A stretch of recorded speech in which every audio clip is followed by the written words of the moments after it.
My husband watched our daughter gasp for air last night because he claimed we were too broke for her medicine. But this morning, I found a secret bank account with $45,000 in it.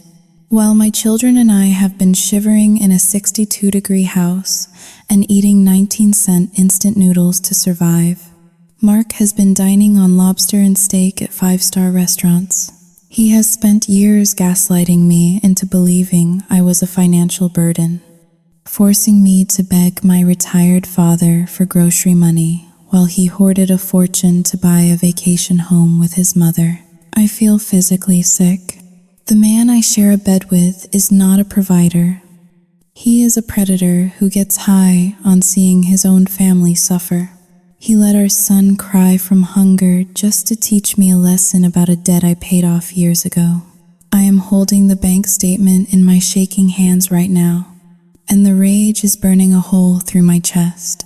I need to take the kids and run, but part of me wants to stay and burn his perfect reputation to the ground. He thinks I am weak, but he is about to find out what a mother is capable of when her cubs are threatened. What would you do if you found out your entire life was a cruel lie? My name is Blair. I am 32 years old, a full-time housewife, and a mother to 2 beautiful children who are currently sleeping in a room that is too cold for the impending winter. We live in Westport, Connecticut, a town where the driveways are lined with manicured hedges and the air smells like old money and sea salt. To the casual observer, or perhaps to the other mothers at the pickup line who judge me by the model year of my minivan, I am living the suburban dream. I have a handsome, hardworking husband named Mark. I have a colonial-style house with white shutters and a wraparound porch. I have a life that looks perfect on a holiday card. But the truth is, a ghost haunting the empty hallways of my home. It is 4 in the afternoon on a Tuesday. I am standing in aisle 4 of the local Whole Foods, a place I should not be, staring at 2 boxes of dry pasta. My hand is trembling, not a subtle shake, but a violent tremor that rattles the cardboard box in my grip. The box in my left hand is the organic brand, the one with the hidden vegetables that the kids actually like. The box in my right hand is the generic store brand, the kind that turns into a gummy paste if you boil it for 30 seconds too long. The difference in price is exactly 50 cents. I stand there, frozen, my heart hammering against my ribs like a trapped bird. 50 cents. To anyone else in this affluent zip code, 50 cents is nothing. It is the change they leave in the jar at the coffee shop. It is a rounding error. But to me, 50 cents is the difference between a peaceful evening and an interrogation. If I spend this extra 50 cents, the weekly grocery total will exceed the strict $75 limit Mark has set for a family of 4. If I go over the limit, I have to explain why. I have to present the receipt.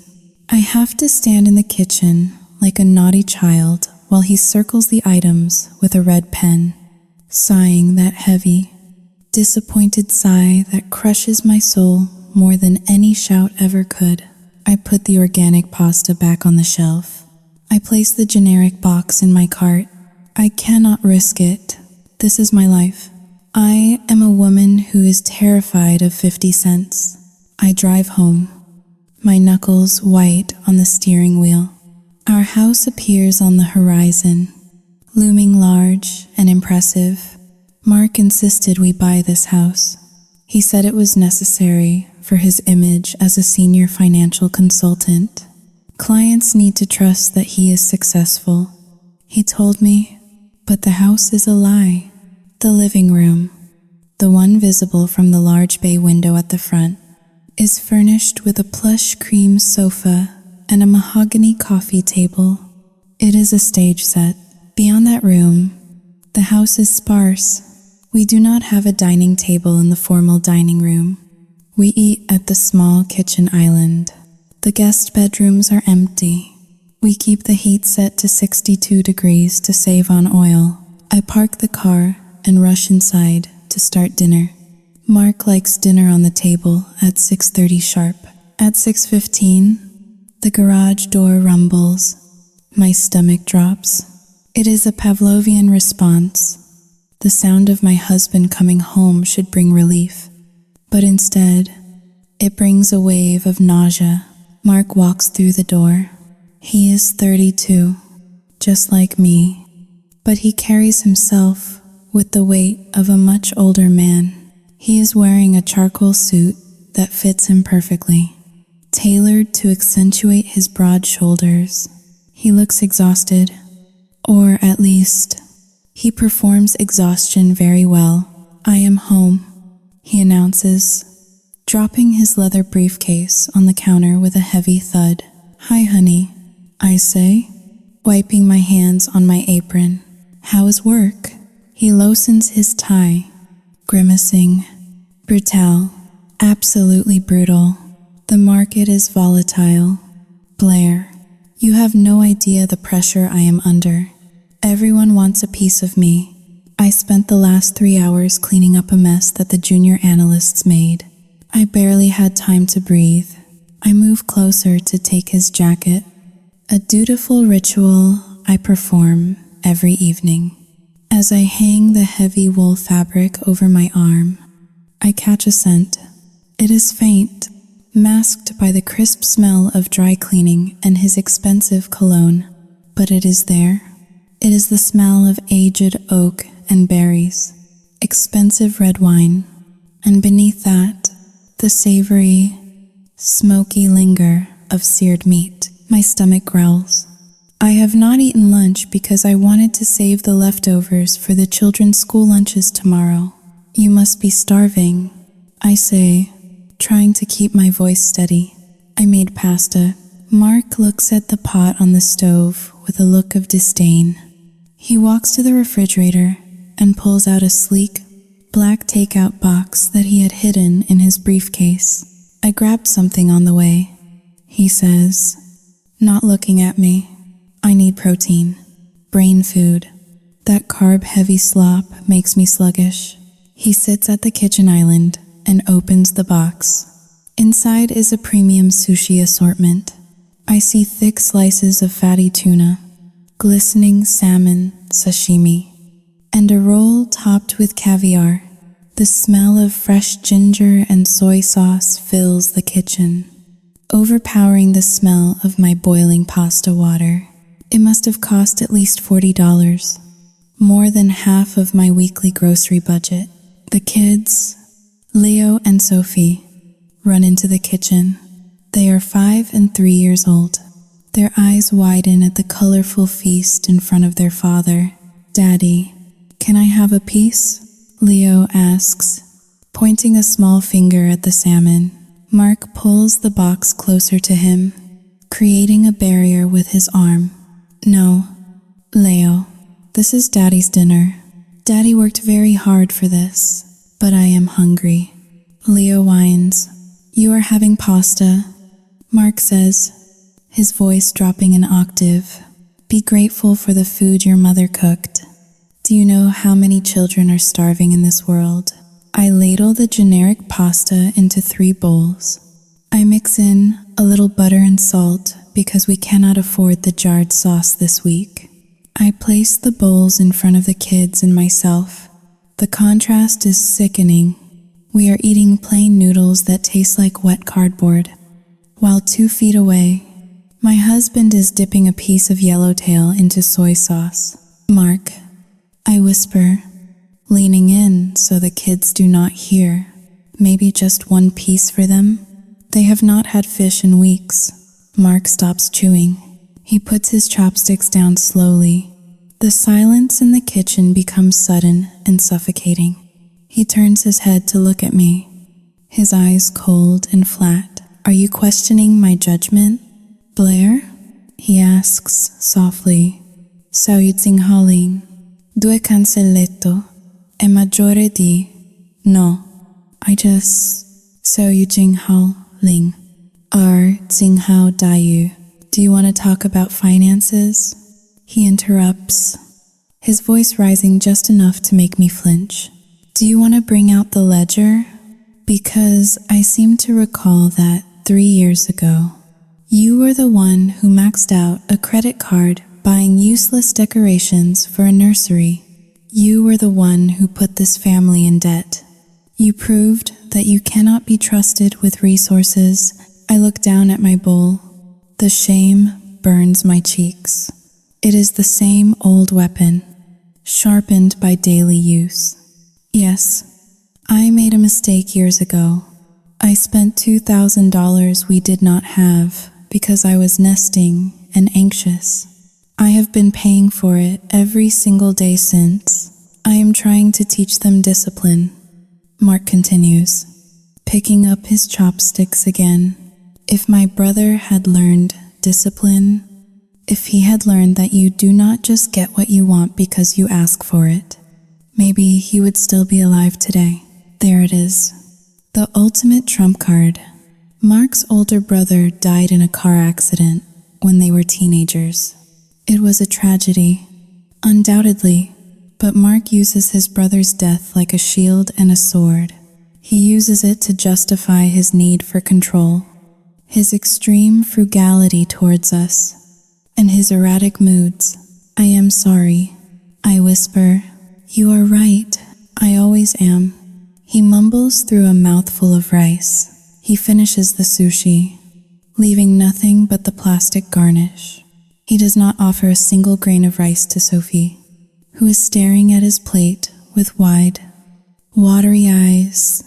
After he eats, he pushes the trash towards me to clean up and walks into the living room to watch the financial news on the only television we own. I stand at the sink, washing the cheap plastic bowls.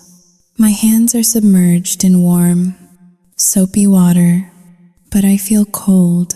I look out the window into the dark backyard. I see the reflection of the kitchen behind me.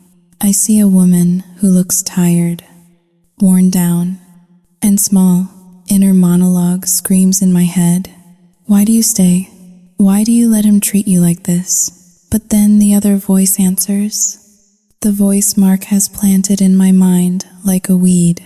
Because you are useless. Because you are a financial liability. Because without him, you and the children would be on the street. He is the provider. He is the hero who saved you from your own stupidity. I dry my hands on a towel that is fraying at the edges. I tell myself that this is temporary. I tell myself that he is just stressed, that he is doing this for our future, to build a safety net so we never have to worry. I tell myself that he loves us in his own broken, complicated way. I do not know yet that the man sitting in the other room, the man who just denied his son a piece of fish while wearing a $2,000 suit, is sitting on a mountain of secrets. I do not know that the poverty we are living in is a stage play he has written solely for my benefit. All I know is that tomorrow, I need to find a way to make the remaining pasta last for 3 more days. The mailbox at the end of our driveway is a gaping mouth that I am terrified to feed. Every day at 2 o'clock in the afternoon, the postal carrier arrives in his little white truck, bringing with him a fresh stack of anxieties. Today is no different. I walk down the driveway, pulling my cardigan tight around my chest against the biting autumn wind. The leaves on the massive oak trees lining our street are turning a brilliant, fiery orange, a display of nature that people travel from all over the country to see. But I cannot appreciate the foliage. I am too busy staring at the pink envelope peeking out from the bundle of junk mail. Pink means final notice. I pull the envelope out, my fingers numb from the cold. It is from the electric company. I tear it open right there in the driveway, unable to wait until I get inside. The bold black letters swim before my eyes. Past, due, disconnection, notice, Please remit $218 immediately to avoid service interruption. $218. My breath hitches. I know exactly how much is in the joint checking account debit card that Mark allows me to carry. It holds $60 intended for gas and incidental groceries. The main savings, the paycheck, the real money, is locked away in accounts I cannot access. Mark handles the big bills. He insists on it. He says it is too complicated for me, that I will just mess up the dates like I did that one time 5 years ago. So why is the electricity about to be cut off? I rush inside, the pink slip burning a hole in my hand. I dial Mark's number. It rings 4 times before he picks up. This better be important. Blair. He snaps. I am walking into a meeting. Mark, we got a notice from the electric company. I say, my voice trembling, they are going to shut off the power. It says, we owe over $200. Did you forget to pay it? There is a pause on the other end, followed by a sharp exhale of breath that sounds like steam escaping a valve. I did not forget. Blair, I am prioritizing. Cash flow is tight this month. The market took a dip, and my commission structure shifted. I have to juggle things. But the lights? Mark, the heat. It is getting cold at night. What if the kids, Sao Jinghao Ling, are Jinghao Dayu? Stop panicking, he interrupts, his voice dropping to that lethal whisper. If you were more careful with the thermostat, maybe the bill would not be so high. I checked the Nest application yesterday. The house was at 65 degrees at noon. 65. Blair, do you think we own a power plant? I stare at the thermostat on the wall. It reads 62. It always reads 62. I wear 2 pairs of socks inside just so I do not have to touch the dial. I never turned it up. I protest weakly. You must have bumped it. Or you left a window open. You are always so careless with resources. Just let me handle it. Do not pay it. I will move some funds around next week. And Blair, put a sweater on the kids. Toughen them up. He hangs up before I can say another word. The line goes dead, leaving me standing in the silent, chilly hallway. I feel a familiar weight settling in my stomach. A mix of guilt and confusion. Was it me? Did I accidentally bump the dial? I walk over to the thermostat and stare at it. Checking the history, it shows a steady line. I did not touch it, but the doubt is already there. A small, dark seed planted by his confidence. Maybe the sensor is broken. Maybe I am crazy. Later that evening, Mark comes home in a whirlwind of chaotic energy. He does not mention the electric bill. Instead, he marches into the bedroom and pulls his suitcase from the top shelf of the closet.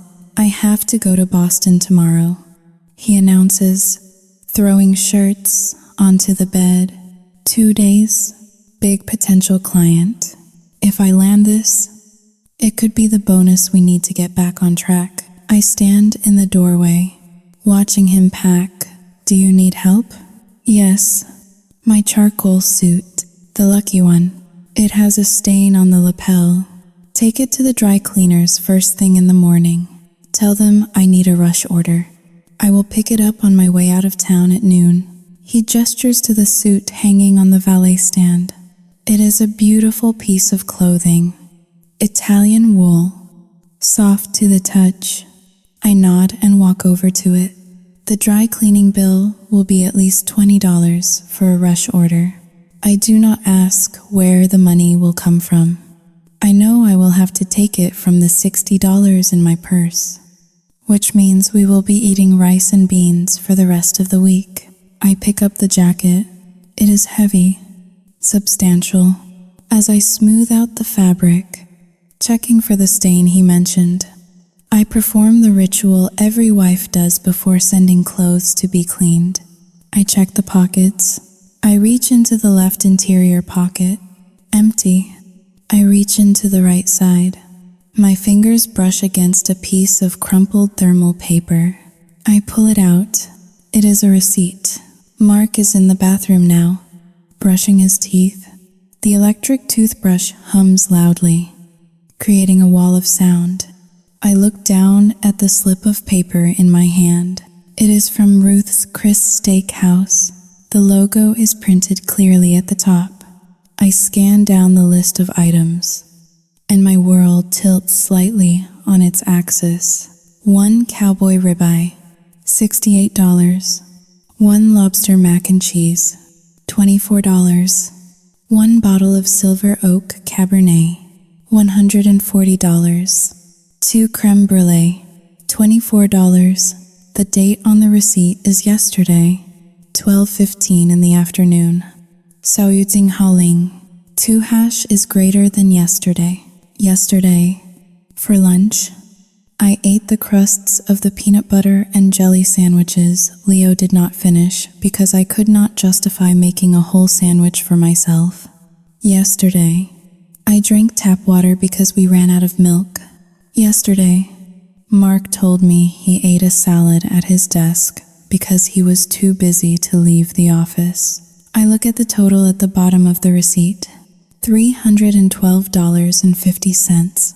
$300. That is more than the electric bill. That is more than my food budget for the entire month. I feel a physical blow to my chest. It is not just the money. It is the cruelty of it. He ate lobster and steak while he absolutely knew that I was stressing over 50 cents for pasta. He drank wine that cost more than our weekly utility budget while threatening me about the thermostat. My hands start to shake. This time, it is not fear. It is something hot and sharp. Mark walks out of the bathroom, wiping his face with a towel. He stops when he sees me. He sees the receipt in my hand. He does not look guilty. He does not flinch. His eyes narrow slightly. Calculating? What are you doing? He asks calmly. I hold up the paper. My voice sounds strange to my own ears. Thin and high. You ate at a steakhouse yesterday? You spent $300 on lunch? Mark sighs. A long, exaggerated sound of annoyance. He walks over and snatches the receipt from my fingers. He crumbles it up and tosses it into the wastebasket as if it were nothing more than a used tissue. You are snooping now? Is that what we are doing? Mark, we have a disconnection notice on the counter. I cry out, the tears stinging my eyes. You told me we have no money. You told me I was selfish for buying the organic apples for the kids. How could you spend $300 on one meal? He steps closer to me.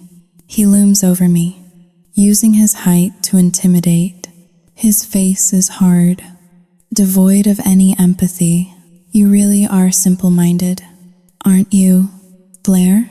The insult slaps me harder than a hand. That was a business lunch, he says, enunciating every word, slowly, as if speaking to a toddler. That was an investment. I was taking out a prospective client. You have to spend money to make money. That $300 is going to turn into a $10,000 commission. Do you understand how return on investment works? Or is that too complex for someone who stays home and folds laundry all day? But, 小玉静好令, 2 hash is greater than, but there were 2 desserts. I stammer, pointing at the trash can. You said you were busy. You said you ate a salad. I lied to protect you, he shouts, making me jump. I did not want you to worry about the upfront costs of my business. I carry the burden of this family on my back. Blair, I have to play the game. I have to look successful, eat successfully, and drink successfully to put food on this table. And instead of thanking me, Instead of trusting me, you ambush me over a receipt? He shakes his head, looking at me with profound disappointment. This is exactly why I handle the finances. You see a number and you panic. You do not see the big picture. You are so short-sighted. It is embarrassing. I shrink back. The anger that had flared up inside me moments ago begins to dissolve, replaced by the familiar sludge of confusion. He sounds so sure. He sounds so logical. Is he right? Am I being petty? If that lunch brings in $10,000, then the $300 was necessary. Maybe I am just a nag. Maybe I am the ungrateful wife he says I am. But the image of the lobster mac and cheese will not leave my mind. I can almost smell the truffle oil. My stomach grumbles, empty and cramping. I am sorry, I whisper, looking at the floor. I just saw you ting hao. Ling, 2 hash is greater than I was scared about the electricity. Mark softens instantly. It is part of the cycle. Once he breaks me, he offers a crumb of kindness. He reaches out and touches my shoulder. I know, babe, I know you get anxious. That is why I'm here, to worry about the big stuff so you do not have to. Now, please, just get the suit cleaned. I need to look my best to fix the mess you think we are in. He kisses my forehead and walks away to finish packing. I stand there alone in the bedroom, clutching the gray wool jacket. It smells of him. It smells of success and lies. I want to believe him. I need to believe him, because if I do not believe him, then the alternative is too terrifying to contemplate. If he is not doing this for us, then he is just a monster who eats steak while his children are cold. And I cannot live with a monster. So I swallow the doubt. I push it down deep into the pit of my stomach. Right next to the hunger, I will take the suit to the cleaners. I will pay for it with the grocery money. And tonight, I will tell the kids that we are having a camping adventure, and that is why we are eating dinner by candlelight. Just in case the power goes out. The sound of a child struggling to breathe is a noise that bypasses the brain and strikes directly at the heart. It is a primal, terrifying sound that wakes you from the deepest sleep, injecting adrenaline straight into your veins before your eyes are even open. It was 3 o'clock in the morning on Thursday. The house was silent, wrapped in the heavy, oppressive stillness of the suburbs, except for the rasping wheeze coming from the room across the hall. I threw off the covers and ran. The floorboards were freezing against my bare feet, but I did not feel the cold. I burst into Sophie's room. My 3-year-old daughter was sitting up in her bed, her tiny chest heaving. Her face was pale, bathed in the sickly blue light of the humidifier that was chugging away in the corner. She looked at me with wide, panicked eyes, her mouth opening and closing like a fish out of water. "Mommy," she gasped. Her voice was thin, tight. My chest hurts. I grabbed her, pulling her small, hot body against mine. I could feel the rattle in her lungs against my own rib cage. It was her asthma. It was back, and it was worse than it had been in months. The cold draft in the house, the one Mark refused to fix because heating oil was liquid gold, had settled into her bronchial tubes. I scrambled for the rescue inhaler on the nightstand. I shook it, my hands trembling violently. I pressed it to her lips. "Breathe, baby," I whispered. "Big breath for Mommy." I pressed the canister. 1 puff. She inhaled, coughing. I waited a minute. She was still wheezing. I gave her a second puff. We sat there in the dark, rocking back and forth. 10 minutes passed. The wheezing did not stop. If anything, it grew higher in pitch. a whistling sound that signaled her airways were closing up. I knew, with a sinking dread that felt like a stone in my gut, that the inhaler was not enough. She needed the nebulizer.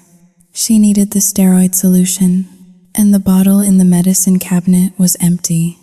I had used the last drops 2 weeks ago and had been praying, begging the universe that she would not get sick again until next month's budget cycle. "We have to go to the pharmacy," I told her, wrapping her in her thickest blanket. The 24-hour pharmacy was a sterile, a white box of fluorescent light located 5 miles away. I carried Sophie in, her head resting heavily on my shoulder. The pharmacist, a young man with dark circles under his eyes, looked at the prescription on file. "We have the albuterol," he said, tapping on his keyboard. "But the Pulmicort?" The insurance just kicked back a rejection. "They say you have not met the deductible for this tier of medication yet." My heart hammered. "How much is it?" I asked. "Without insurance coverage?" he asked, looking over his glasses.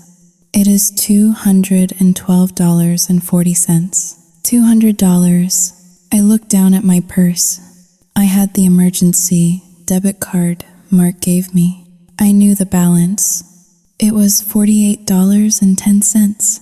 I had the grocery money, another $30 in cash. I did not have $200. "Can I pay part of it now?" I pleaded, shifting Sophie's weight on my hip. "Can you just give me a few vials? Just enough for tonight?" The pharmacist shook his head, his expression softening with pity. "I cannot break the box. Ma'am, it is policy. I could lose my license." I felt the tears welling up, hot and stinging. This was not just embarrassment. This was danger.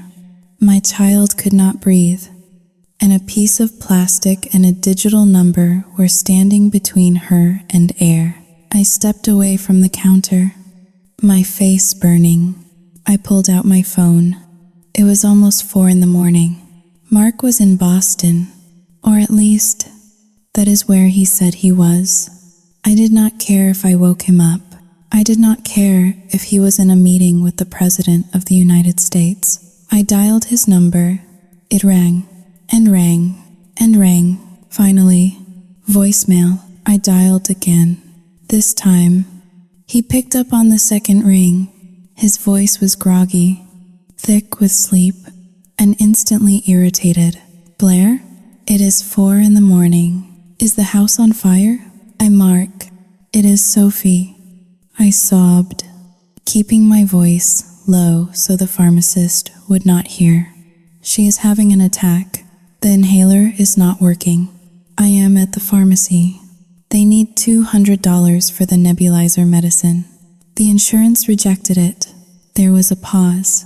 I heard the rustle of sheets. $200? Mark repeated.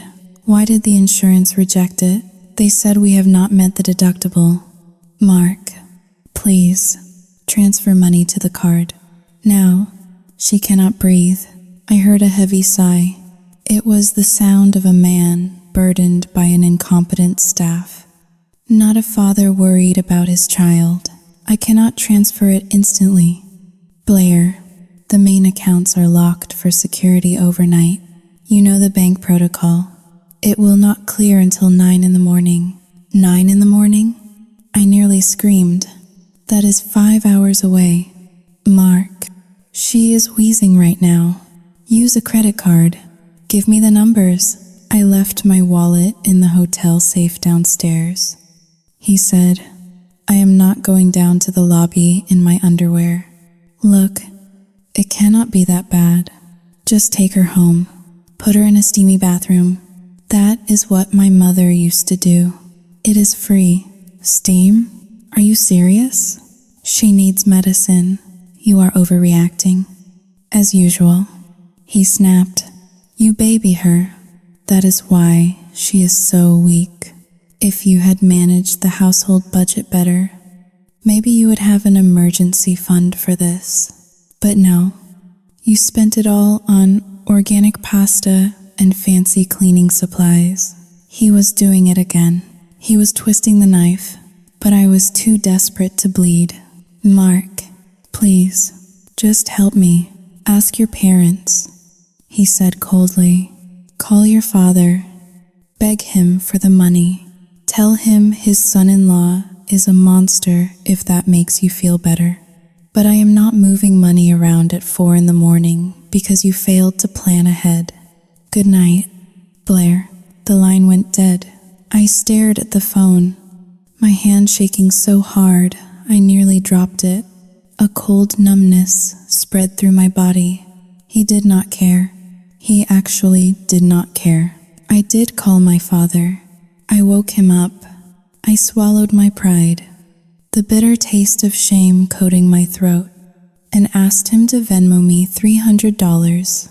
He did it instantly, without a single question, only asking if I needed him to drive over. I told him no. I told him everything was fine. I bought the medicine. I took my daughter home. I gave her the treatment. I watched her chest rise and fall rhythmically as the drug opened her airways.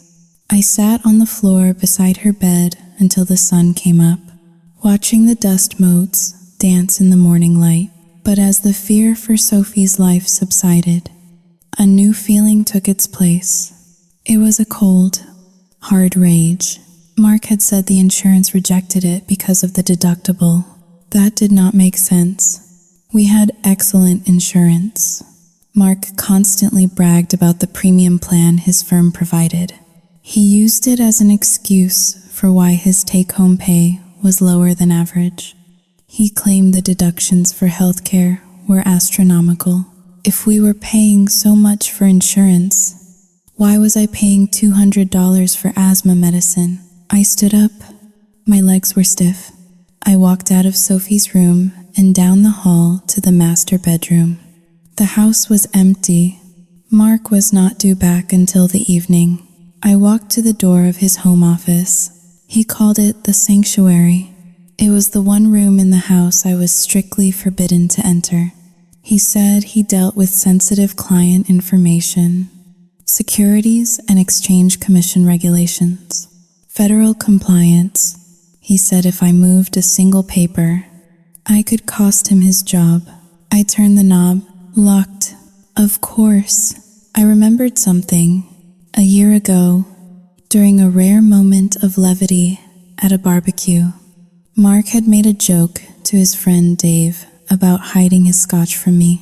He said he kept a key in the fake succulent plant on the bookshelf in the hallway. I had laughed then, thinking he was joking about alcohol. I walked to the bookshelf. I lifted the plastic aloe vera plant.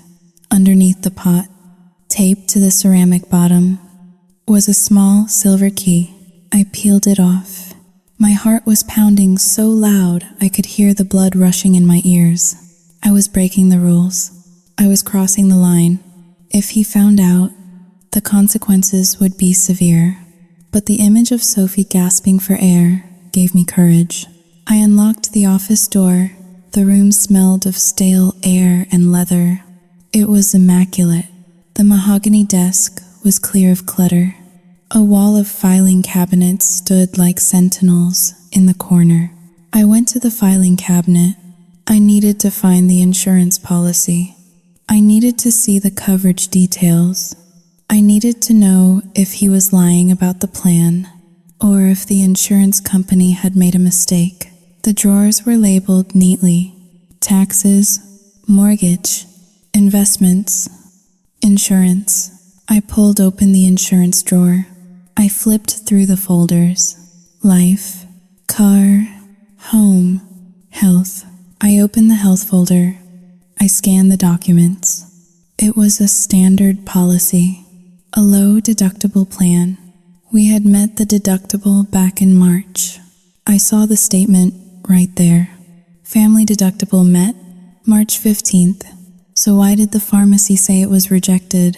I dug deeper into the file. I found a letter from the insurance provider dated last month. Dear policyholder, please be advised that the credit card on file for your flexible spending account and copay automatic replenishment has been declined. Please update your payment method to avoid disruption at point of sale. He had stopped paying the copays. He had let the account lapse. My hands were shaking. He knew the card would be declined. He knew we had no coverage at the counter, and he still sent me there with nothing. I went to shove the folder back, angry and sickened. As I pushed the hanging files aside, my hand brushed against a thick manila envelope stuck at the very back of the drawer. It was not in a labeled slot. It was hidden, wedged behind the metal track. I pulled it out. It was heavy. I opened the clasp. Inside was a stack of papers. They were pay stubs, physical copies.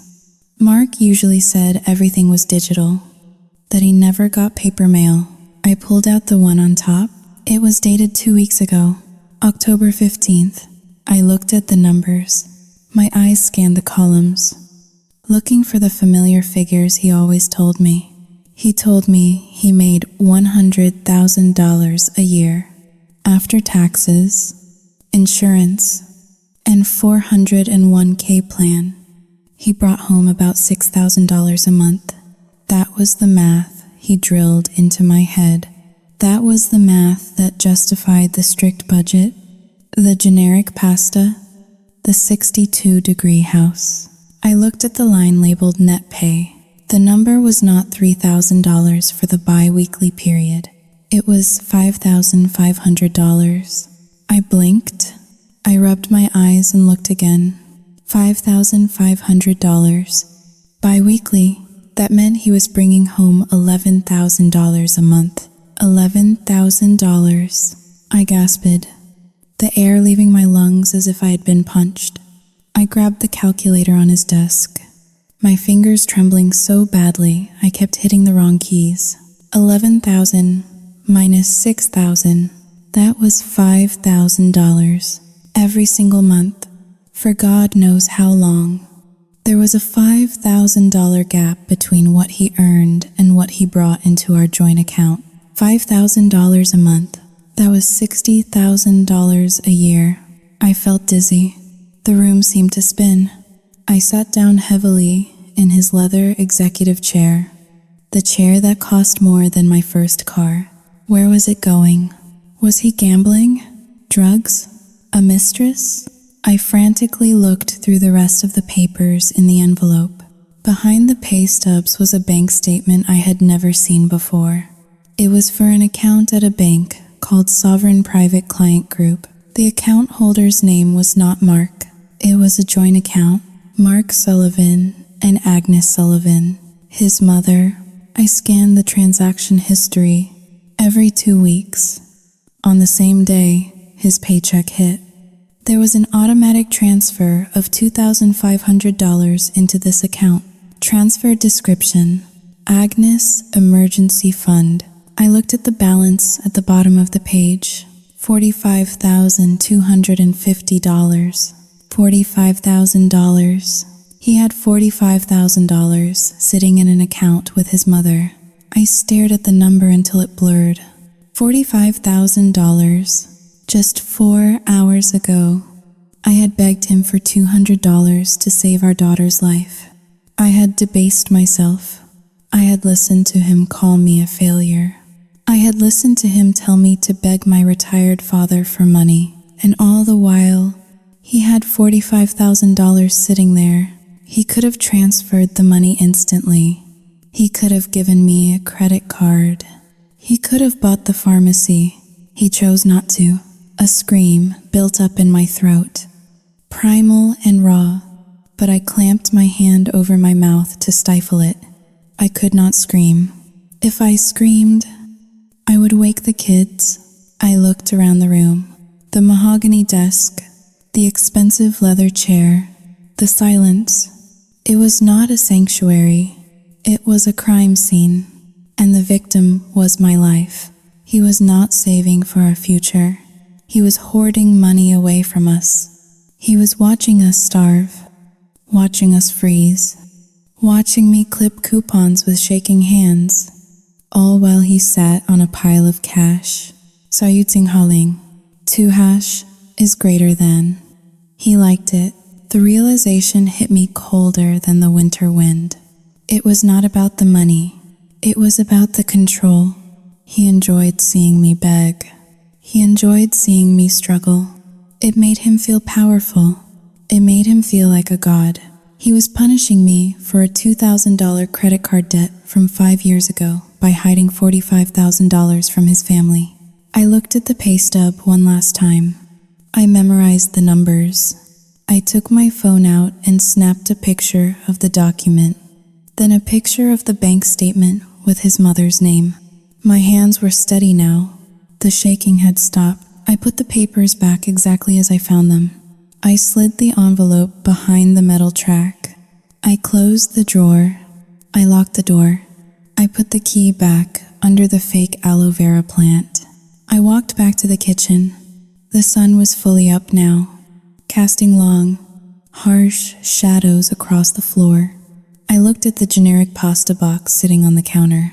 I looked at the thermostat, set to 62. I was not the same woman who had walked into that office 10 minutes ago. That woman was a confused, guilty, anxious mess. That woman believed she was the problem. The woman standing in the kitchen now was something else entirely. I felt hollowed out, scraped clean of love and trust. But in that empty space, something new was beginning to burn. It was a small flame, fueled by the image of my daughter gasping for air while her father slept on a bed of lies. I opened the fridge. I took out the half-empty gallon of milk. I poured a glass for myself. I drank it all, down to the last drop. Then I walked over to the thermostat. I reached out and turned the dial. 63, 64, 65, 70. I heard the furnace roar to life in the basement, a deep, rumbling beast waking up from a long hibernation. Warm air began to push through the vents. Let him come home. Let him scream about the bill. I was ready. The house was dark, but it was no longer cold. The warmth from the furnace I had turned on that morning had settled into the walls, creating a comfortable heaviness in the air that felt foreign to me. Mark was asleep beside me. He lay on his back, his mouth slightly open, letting out a soft, rhythmic snore. He had come home late, smelling of scotch and expensive cigars, too intoxicated to notice the temperature change or the way I had looked at him during our brief, silent dinner. I lay rigid on my side of the bed, staring at the shadows dancing on the ceiling. My heart was beating, a frantic rhythm against my ribs, a stark contrast to the slow, heavy pulse of the man sleeping inches away. I could not close my eyes. Every time I blinked, I saw the numbers on the pay stub. $11,000, $45,000. The numbers burned like neon signs in my mind. I needed more. The papers in the office were proof of the money, but they did not explain the why. They did not explain the cruelty. I needed to see inside his head. I needed to see the thoughts he hid behind that mask of weary martyrdom. I turned my head slowly to look at the nightstand on his side. His phone was there, plugged into the charger. It was a sleek, top-of-the-line model that he upgraded every year for business reasons. Or so he said. I sat up. The mattress springs creaked softly. I froze, holding my breath. Mark grunted, shifted his leg, and settled back into a deep sleep. I slid out of bed, my bare feet sinking into the plush carpet. I crept around to his side. My hands were sweating. I felt like a thief in my own bedroom, a criminal intruding on the privacy of a stranger. And in many ways, he was a stranger. I reached out and disconnected the phone from the charging cable. The screen lit up, casting a harsh, ghostly blue light across his face. Enter passcode. I did not know the code. He changed it frequently, citing security protocols, but I knew his biometrics. I looked at his hand resting on the duvet. It was a large hand, the fingers thick and strong, the hand that controlled the remote, the thermostat, and my entire life. I gently lifted his right hand. It was heavy, dead weight. He twitched. I stopped, my heart leaping into my throat. If he woke up now, if he caught me hovering over him with his phone, the explosion would be catastrophic. He would turn it around on me. He would call me paranoid, crazy, invasive. He let out a long sigh and turned his head to the side. He did not wake up. I guided his thumb to the sensor at the bottom of the screen. Sao Yutsing Hao Ling. Tavo. Click. The phone unlocked. The rows of colorful applications appeared, mocking me with their cheerfulness. I moved quickly. I went to the banking application first. I needed to confirm that the paper statement was not an anomaly. I needed to see the digital trail. I opened the application. It required a second Face ID. I pointed the phone at his sleeping face. It unlocked instantly. There it was. The main checking account. The balance was low, just as he always claimed. But then I clicked on the transfer history every month. On the 1st and the 15th, a transfer labeled auto draft to Agnes Sullivan was processed. $2,500 each time. $5,000 a month. I scrolled back. July, June, May, April. The list went on and on. An endless river of money flowing out of our home and into his mother's pocket. I did the mental math. In the last 2 years alone, he had siphoned off over $100,000. $100,000. That money could have paid for Sophie's asthma medicine 1,000 times over. It could have filled our fridge with fresh vegetables and meat. It could have fixed the drafty windows. It could have paid off the debt that he held over my head like a guillotine. He chose to let us suffer. I closed the banking application. I felt sick, a physical nausea rising in my gut. But I was not done. I needed to understand the malice. I opened his messaging application. There were threads with clients, his mother, and a group chat titled The Wolf Pack. I clicked on the Wolf Pack. It was a chat with 3 of his friends from the golf club. Men I had met at Christmas parties. Men who smiled at me and told me I was a lucky woman. I scrolled up to yesterday. Mark, you guys will not believe the drama today. The wife is freaking out about the electric bill. $200 and she is acting like we are homeless. Dave, did you tell her to put on a sweater? Mark, I told her to toughen the kids up. She is so soft. She actually wanted to buy organic pasta. I shut that down fast. 50 cents difference. It is the principle of the thing. And Steve, you have to keep them on a tight leash. Mark, give them an inch and they take the credit card. Mark, I know. I handled it. I pulled the dead brother card at dinner. Works every time. As soon as I mention Michael, she folds. It is the ultimate silencer. Best emotional leverage I have. I stopped breathing. The phone nearly slipped from my clammy fingers. I pulled the dead brother card. Sao Jing Hao Ling. 2 hash is greater than. It is the ultimate silencer. I read the words again, hoping I had misunderstood, hoping it was a typo. He was talking about his brother, Michael, the brother who died in a horrific car crash when they were 19.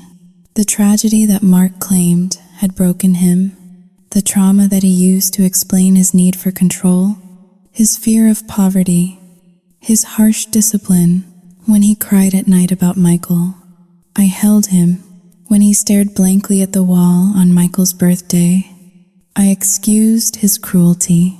I thought he was a wounded man trying to hold his world together.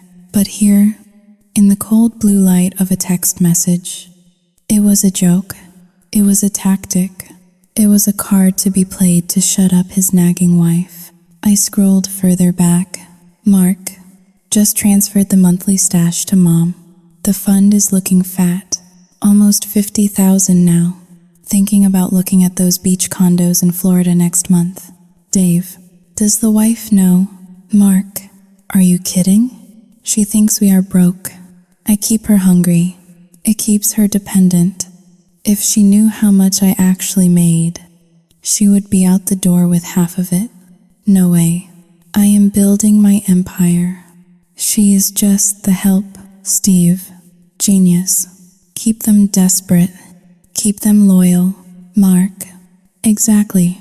She is terrified of money now. I have gaslit her so hard she shakes when she sees a bill.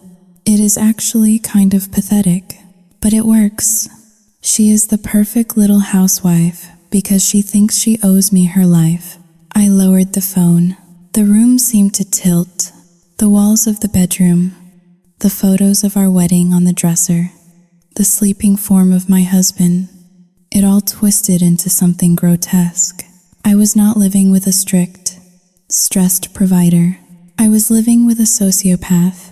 He was not saving money for us. He was stealing our life to build a separate future for himself. He was starving his own children to buy a beach condo. He was using the memory of his dead brother to psychologically torture me. She is just the help. It is actually kind of pathetic. I looked at him, really looked at him, in the shadows. His face looked slack and empty. There was no love there. There never had been. I was an accessory, a broodmare, a housekeeper who worked for free because she was convinced she was in debt. I felt something snap inside me. It was a distinct, audible crack in my soul. It was the sound of the Blair I used to be. The trusting, anxious, apologetic Blair, finally breaking into pieces. I quietly placed the phone back on the charger. I wiped the screen on my pajama pants to remove my fingerprints. I stood there for a moment, watching him sleep. The urge to pick up the heavy brass lamp on the nightstand and bring it down on his head was so strong, so visceral, that my muscles twitched. I wanted to hurt him. I wanted to make him feel the fear I felt every time the mailman arrived. I wanted to make him gasp for air like Sophie. But violence would make me the villain. Violence would take my children away. And he would win. He would be the victim again. Saluting due cancelletto è maggiore di no. I backed away slowly, retreating into the hallway. I walked into the bathroom and locked the door. I turned on the faucet to mask the sound of my weeping, but I did not weep. I stared at myself in the mirror. My face was pale, my eyes dark and hollow. I looked like a ghost, but ghosts are dangerous. Ghosts haunt. He thought I was pathetic. He thought I was weak. He thought he had broken me so thoroughly that I would never bite back. He was wrong.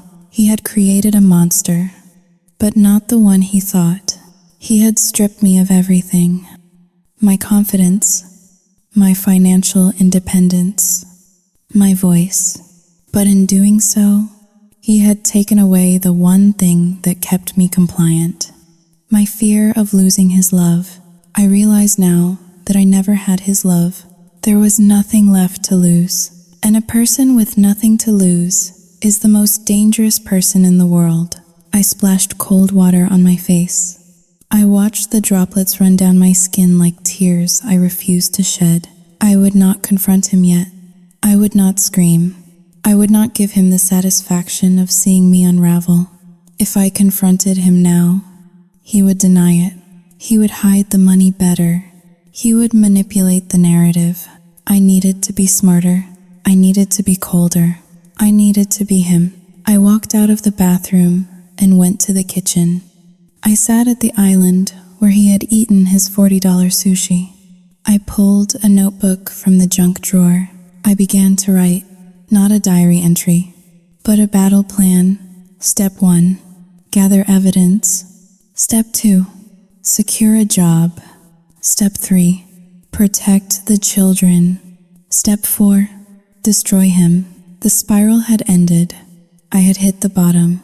And now, the only way was up, through the wreckage of the life he thought he owned. The kitchen was bathed in the harsh, unforgiving light of a gray Thursday morning. I had sent Leo and Sophie to the neighbor's house for an hour, claiming I needed to deep clean the carpets. It was a lie, but lies were becoming my second language. I needed the house empty. I needed the battlefield clear. Mark was sitting at the island, drinking his artisanal coffee, scrolling through his iPad. He looked the picture of corporate success, calm and untouchable. He did not know that the ground beneath him was about to crack open. I walked over to him. My hands were steady. I held the manila envelope I had retrieved from his office earlier that morning. I did not throw it. I did not scream. I placed it gently on the granite counter, right on top of his iPad screen. Mark looked up, his brow furrowed in annoyance. "What is this?" he asked, his voice flat. "Open it," I said. He stared at me for a second, sensing the shift in the atmosphere. The air between us crackled with static. He put down his coffee mug and opened the clasp. He pulled out the papers, the pay stubs, the bank statements, the evidence of the $45,000 he had funneled to his mother while I begged for pennies. I watched his face closely, waiting for the guilt. I expected him to pale. I expected him to stammer, to make excuses, to look afraid, but he did not. Mark looked at the numbers, then looked back at me. His expression did not change. If anything, he looked bored. "So you broke into my office?" He said. "That is a violation of trust." "Blair, violation of trust?" I repeated, my voice rising despite my best efforts to keep it level.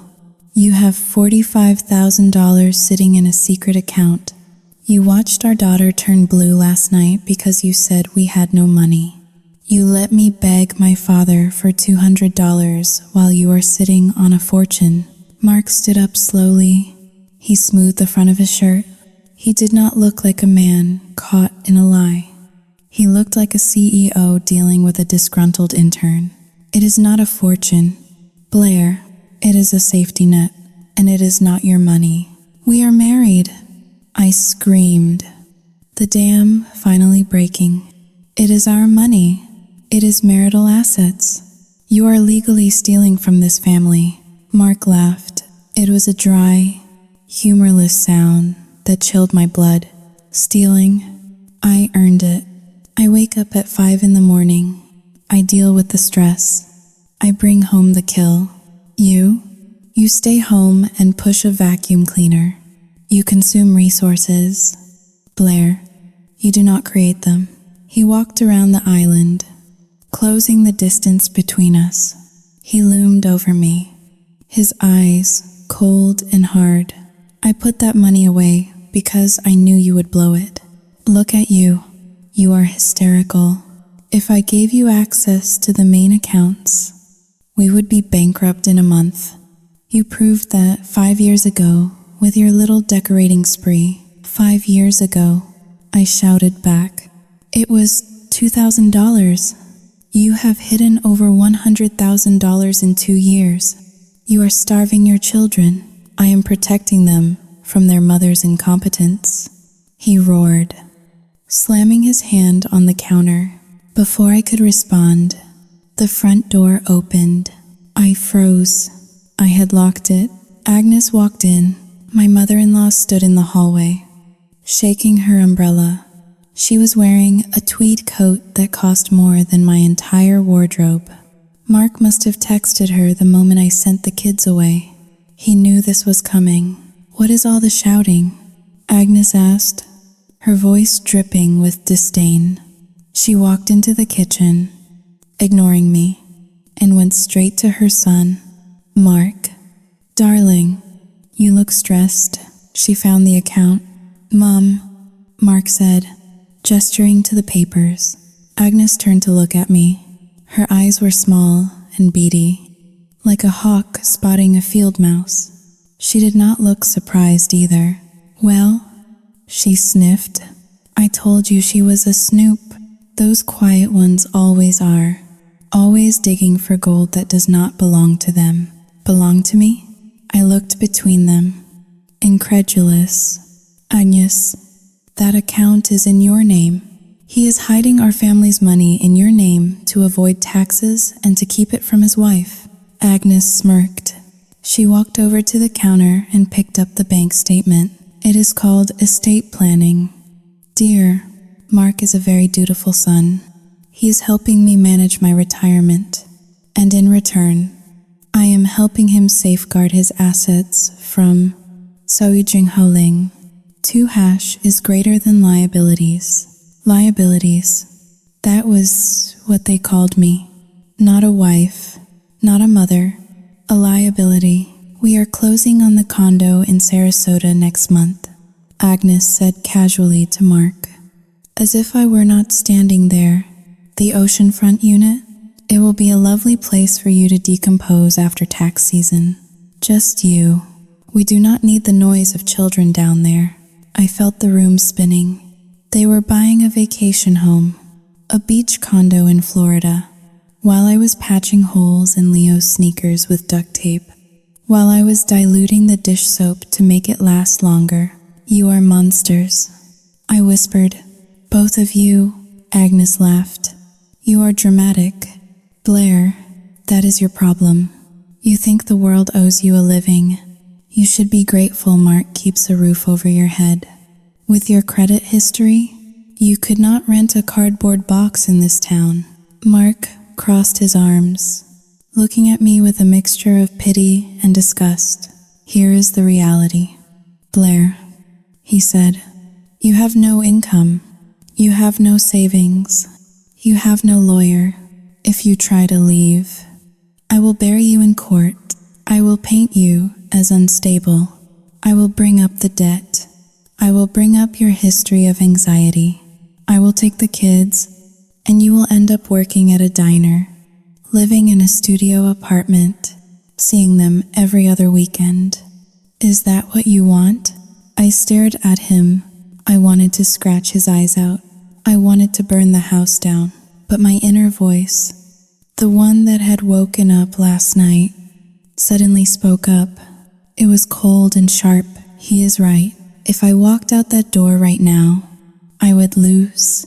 I had $30 in my wallet. He had high-powered lawyers on speed dial. He had Agnes and her money. He had the narrative of the hard-working father and the spendthrift wife. I would lose the children. Sophie needed expensive medicine. Leo needed stability. If I left now, I would be destroying them. I needed time. I needed money. I needed to document everything. I looked at Mark's smug face. I looked at Agnes's cruel smile. They were waiting for me to explode again. They wanted me to scream so they could call me crazy. I took a deep breath. I forced my hands to uncurl from fists. I lowered my head. I bit the inside of my cheek until I tasted copper. I needed to summon tears, but not tears of rage. Tears of defeat. I let my shoulders slump. I let a sob escape my throat. You are right, I whispered, looking at the floor. The silence in the room was heavy. Mark and Agnes exchanged a look. What did you say? Mark asked. Suspicious? I said you are right. I said, looking up at him through wet lashes. I am sorry. I panicked. I saw the numbers and I just... Soyijing Haleen. 2 hashes greater than I got scared. I know I am bad with money. I know I made mistakes in the past. I walked over to the counter and pushed the papers back toward him. I do not want to end up alone. Mark, I do not want to lose the kids. Please? I am sorry I snooped. It will not happen again. I saw the tension leave Mark's body. His ego, inflated and fragile, absorbed my apology like a sponge. He wanted to believe he was the master. He wanted to believe I was broken. He said, shaking his head. I hope you mean that, Blair, because I am running out of patience. I do. I lead. My voice was steady now, fortified by hatred. I trust you. Mark, you are the financial expert. You know what is best for the family. If you say we need to save for the condo, Xiao Yudzing Haoling, 2 hash is greater than we need to save. Agnes scoffed, but she looked pleased.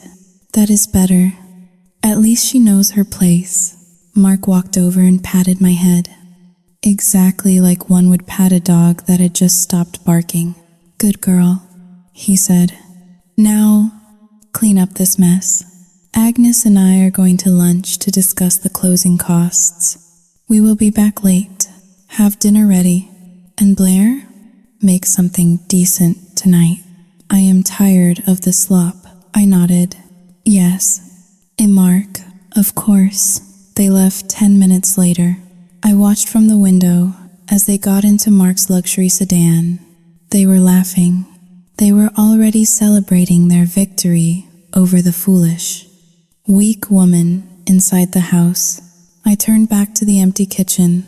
I was not weak. I was patient. I walked over to the trash can where Mark had thrown the Ruth's Chris receipt 2 days ago. I dug it out. I smoothed it flat. I went to the counter and picked up the pay stubs he had left there in his arrogance. I took out my phone. I began to photograph everything, every page, every line item. Then I went to the computer. I opened a new email account, one with a name he would never guess. I emailed the photos to myself. Then I went to the laundry room. I reached into the back of the linen closet, inside a box of old winter coats, and pulled out a small digital voice recorder I had bought years ago for a college lecture and never used. I put fresh batteries in it. Xiao Yudzing Haoling, 2 hash is greater than I tested it. My name is Blair. I whispered into the microphone, and I am going to take everything from him. I slipped the recorder into my pocket. They wanted a submissive wife? I would give them the performance of a lifetime. I would be so perfect, so quiet, so obedient that they would never see the knife until it was already buried in their backs. I picked up the phone and dialed the number for the public library. Hello, I said when the librarian answered. I would like to inquire about the open assistant position. Yes, I can start immediately. No, my husband does not need to know. Xiao Yudzing Haoling. 2. I hung up. The war had begun. And for the first time in years, I was not afraid. I was hungry. The house had become a mausoleum. In the weeks following my failed rebellion, a suffocating silence settled over the rooms, heavy and thick like a wool blanket soaked in ice water. Mark did not hit me. He did not scream. He did not need to. He had realized that the most effective way to break a woman who was already cracking was to systematically dismantle her dignity, piece by tiny piece, until there was nothing left but a shell that cooked and cleaned. He called it the rehabilitation period. It started with the debit card. On a Monday morning, while I was packing lunches with the cheapest bologna I could find, Mark held out his hand. He did not say a word. He just stood there, palm open, expecting compliance. I placed the plastic card in his hand. He slipped it into his pocket and replaced it with a single $20 bill. This is for the week, he said, his voice devoid of inflection. Milk, bread, eggs, If you run out, you figure it out. Bake your own bread. You have plenty of time. $20 for a family of 4 for 7 days. It was mathematically impossible, but I did not argue. I nodded, staring at the green portrait of Andrew Jackson, feeling the familiar burn of humiliation behind my eyes. Thank you, Mark, I whispered. He smiled then. It was a terrifying expression, tight and satisfied. He reached out and tucked a strand of hair behind my ear. His fingers were cold. See, it is not so hard to be grateful, is it? We will get you back on track. Blair, we will curb these spending impulses of yours. The cruelty escalated at dinner. That evening, Mark came home with a shopping bag from an upscale butcher shop. He unpacked 2 thick ribeye steaks, a bundle of asparagus, and a bottle of Merlot. He set them on the counter next to the pot of boiling water I had prepared for our dinner. Instant noodles. Again, cook these medium rare, he instructed, pointing to the steaks, and do not burn the garlic butter.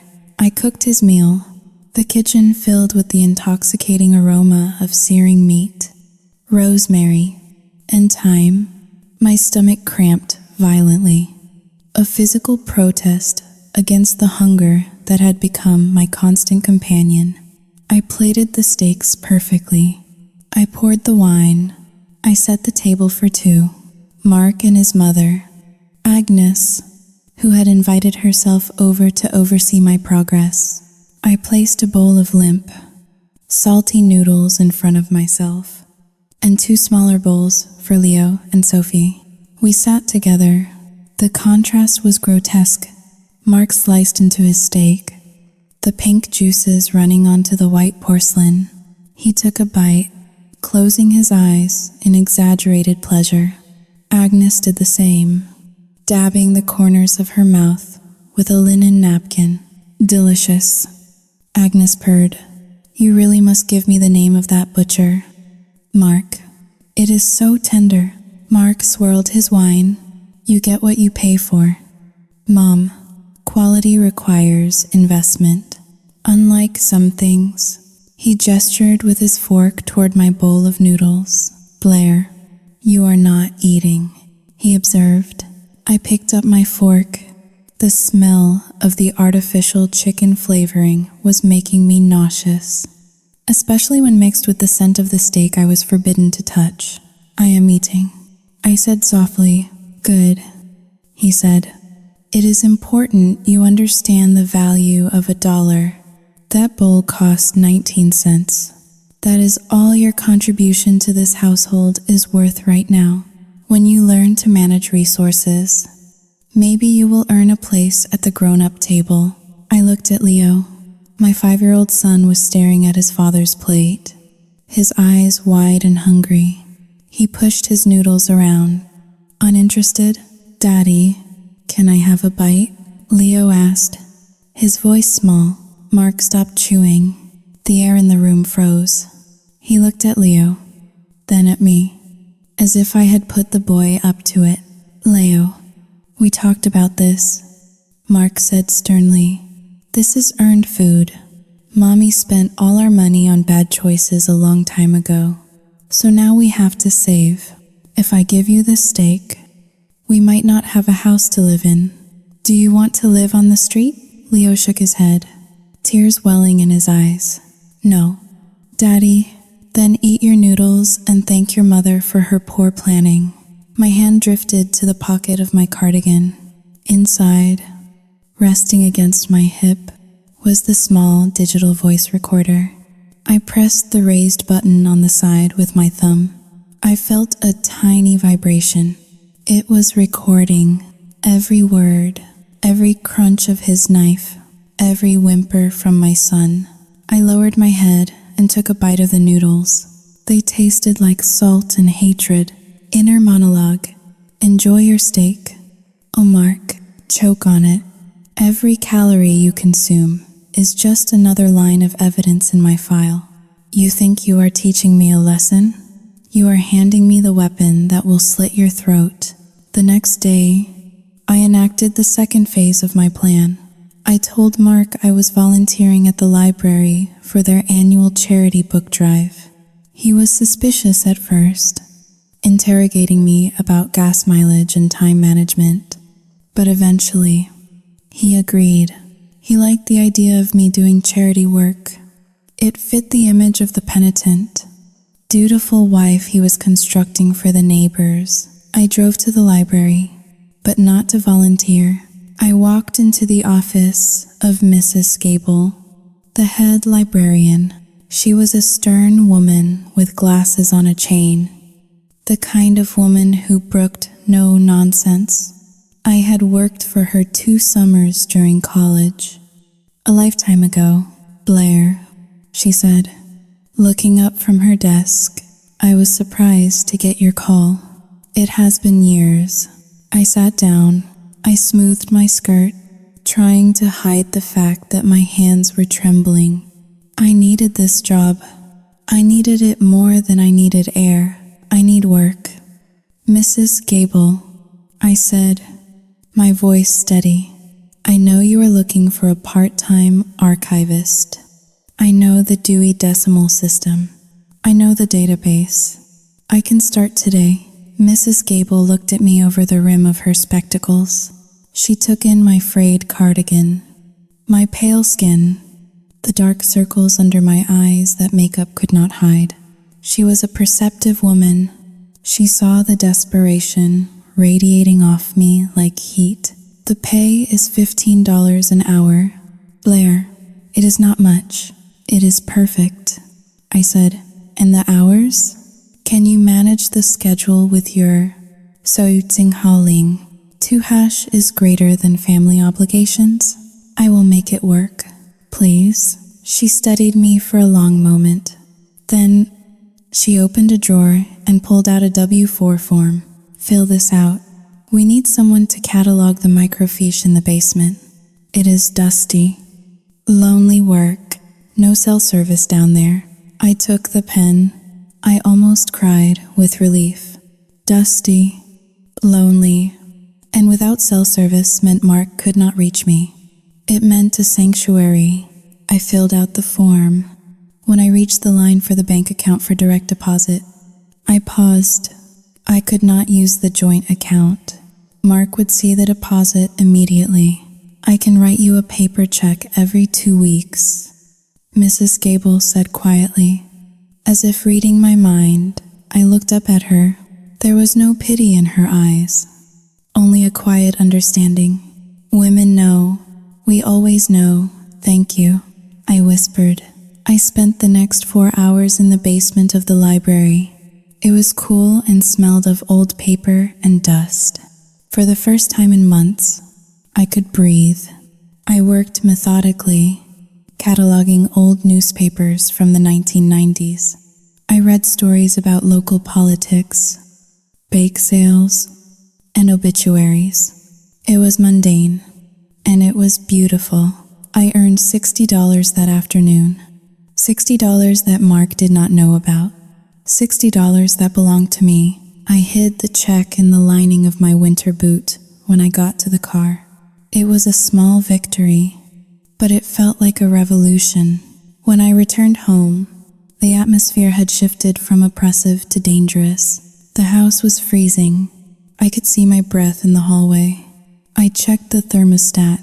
It was set to 58 degrees. I found Mark in the living room, wearing a thick cashmere sweater, reading a book. The kids were huddled under a blanket on the floor, watching a tablet. Their lips were pale. Mark, it is freezing in here, I said, dropping my bag. He did not look up. Oil prices went up 3 cents a gallon today. We need to compensate. Sophie is coughing again, I said, fighting the urge to scream. Mark, turn the heat up, just to 65. Please. He closed his book with a snap. You want heat? Then stop wasting electricity. I saw the light in the bathroom was left on for 5 minutes this morning after you showered. 5 minutes? Blair, Do you know how much that adds up to over a year? He was lying. I knew I had turned it off. He was gaslighting me again, creating crimes so he could dispense punishments. He stood up and walked over to me. He was smiling, but his eyes were dead. You want to know what tragedy is? Blair? Tragedy is a man working himself to death for a family that does not appreciate him. Tragedy is a wife who cannot follow simple instructions. The cold is good for them. It kills the germs. He walked past me toward the kitchen. I reached into my pocket and stopped the recording. I had it. The cold is good for them. Later that night, tragedy struck for real. I was in the bathroom, trying to wash the smell of the library dust from my hands with cold water. I heard a crash from the kitchen, followed by a high-pitched scream. It was Leo. I ran out. In the kitchen, Leo was standing over a shattered ceramic bowl, one of Agnes's favorite antique serving bowls that she had insisted we keep. He had been trying to climb the counter to reach the cracker box because he was still hungry after the noodle dinner. Mark was already there. He was gripping Leo's upper arm, his fingers digging into the soft flesh. "Look what you did," Mark shouted. His face was red, contorted in a way I had never seen before. "This bowl is worth more than you are." "Mark, stop," I screamed, throwing myself between them. "Let him go." Mark shoved me back. He did not hit me, but the force of the shove sent me stumbling into the refrigerator. "He is clumsy and stupid, just like you," Mark yelled, shaking Leo. "You destroy everything." Leo was sobbing, hyperventilating. "Daddy, I am sorry. I am hungry. I am sorry." Mark raised his hand. Time froze. I saw the hand go up. I saw the intent. He was going to strike our 5-year-old son. Inner monologue. "Do it. Do it. You bastard. Hit him. Let me record the sound of your hand hitting his face. Let me have the final nail for your coffin." But the mother in me overrode the strategist. "Sauting Halin, tu e canceletto e majority." "No." I lunged forward, grabbing Mark's wrist. I dug my fingernails into his skin, drawing blood. "Do not touch him." I hissed. My voice was low, guttural, a sound that did not belong to the submissive wife. "If you touch him, Mark, I swear to God." "Sawi Jinghaling, R. Jinghao Dayu." Mark looked at me. He looked at the scratch marks on his wrist. He looked at the fear in his son's eyes. He dropped Leo's arm. "You are crazy," he muttered. Stepping back, "You are actually psychotic." Attacking me? In my own house? He looked at the blood on his arm, then looked at me with a chilling calmness. "That is assault. Blair, domestic assault. I could have you arrested right now." He laughed. A short, sharp bark. "Clean this up and get that brat out of my sight. If I hear one more sound from either of you, I am cutting the food budget to 0. You can eat air for all I care." He turned and walked out of the kitchen, heading upstairs to his warm office. I sank to the floor, pulling Leo into my lap. We sat among the shards of the shattered antique bowl. He was shaking violently. I rocked him, whispering meaningless comforts into his ear. My hand went to my pocket. The recorder was still there. I had missed the visual of the near hit, but I had captured the threat. I had captured the sound of the shove. I had captured his laughter. I looked down at the broken porcelain. It was beautiful and irreplaceable. Now, just sharp garbage, just like my marriage. But unlike the bowl, I could be put back together. I would rebuild myself with sharper edges. I kissed the top of Leo's head. "We are leaving, baby," I whispered, so softly that only the walls could hear. "Soon, I promise." I spent the rest of the night picking up the pieces, slicing my fingers on the sharp edges, bleeding onto the linoleum. I did not bandage the cuts. I wanted the pain. I wanted to remember exactly how this felt, because the next time Mark saw blood, it would not be mine. The morning of the escape did not feel like a movie. There was no dramatic music, no breathless running through the rain, no squealing tires. It was terrifyingly quiet. It was a Tuesday, a day that felt crisp and sharp, like the edge of a new sheet of paper. Mark left for work at 7 o'clock. He did not kiss me goodbye. He simply tapped his watch, reminded me that the electric bill was still unpaid, and told me to keep the lights off until sunset. I watched his luxury sedan disappear down the winding suburban street, the taillights fading like two red eyes closing. The moment he was gone, the clock in my head started ticking. I did not pack suitcases. Suitcases were suspicious. Suitcases were evidence of premeditation that he could use to claim I was unstable. Instead, I packed 4 trash bags. To the neighbors, it would look like I was finally doing that deep clean Mark was always nagging me about. Inside the black plastic, hidden beneath layers of old towels, were our birth certificates, our passports, my secret stash of cash from the library job, and the digital recorder. Leo, Sophie, we are going on a field trip, I said, my voice steady. Sophie looked up from her dry toast. Is Daddy coming? No, baby, just us. I drove them to the Westport Academy. It was a fortress disguised as a school. It had stone walls, wrought iron gates, and armed security guards who looked like they had retired from the Secret Service. It was the most expensive childcare facility in the state. The tuition for 2 children was $4,000 a month. I walked into the admissions office. I placed a cashier's check on the mahogany desk. It was money my father had wired to me secretly the night before.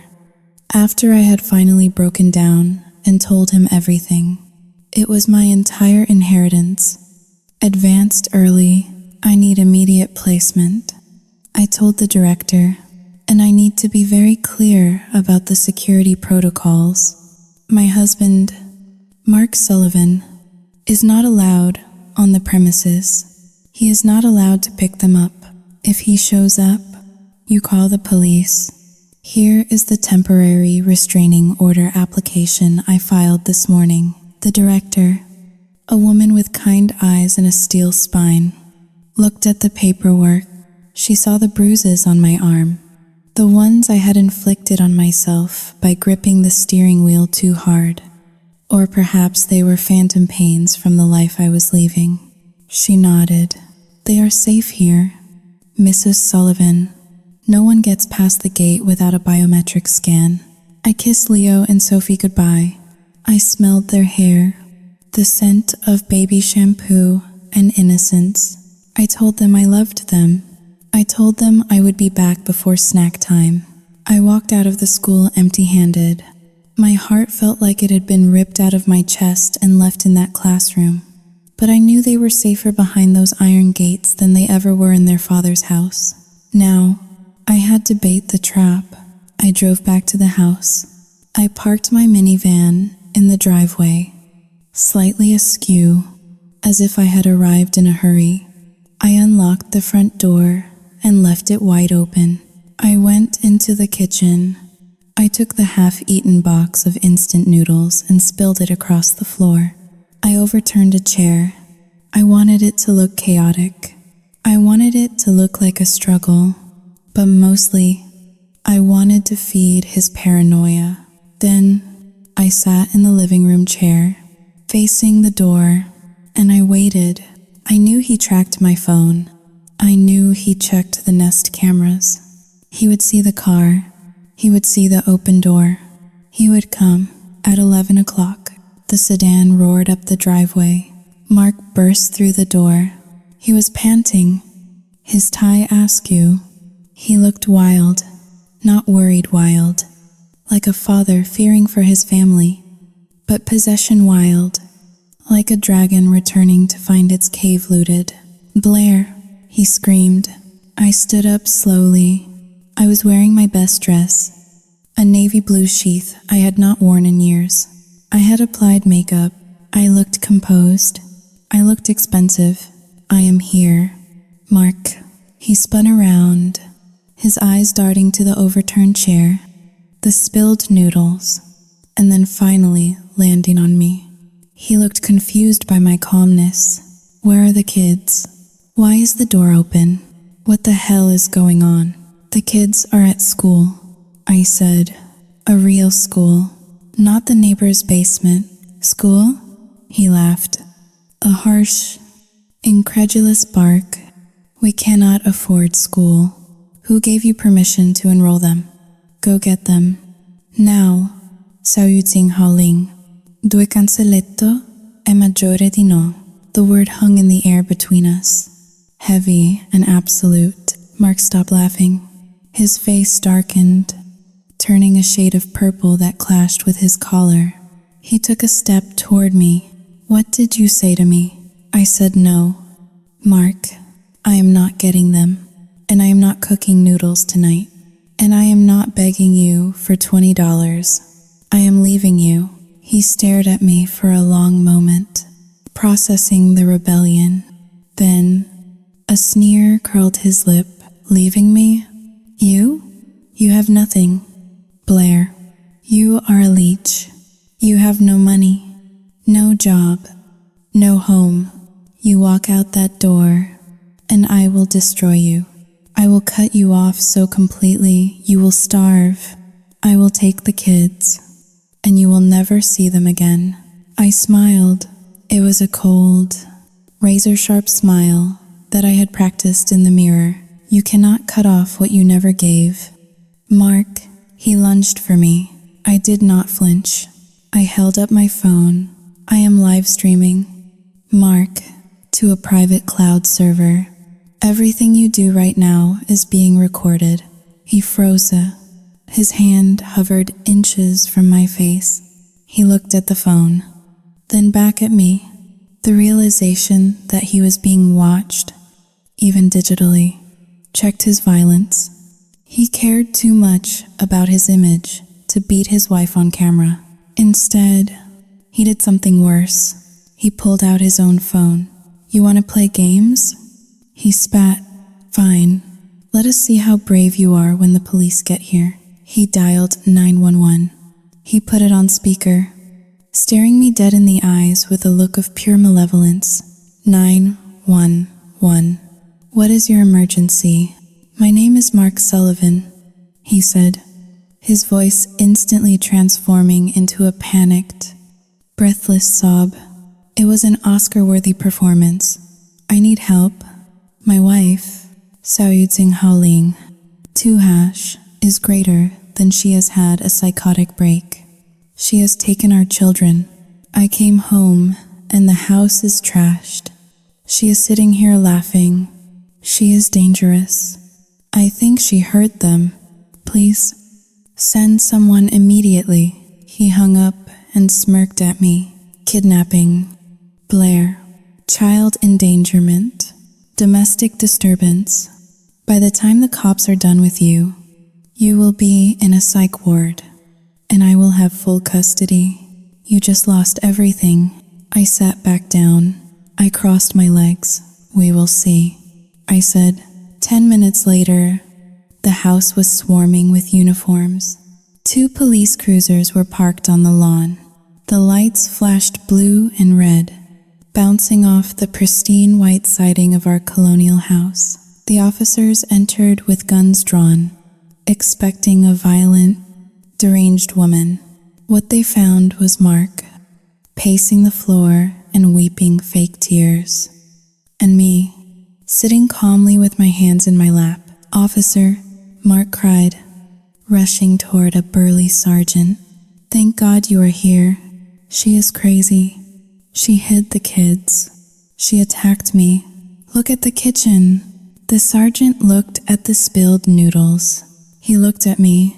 Ma'am, stand up slowly, he ordered.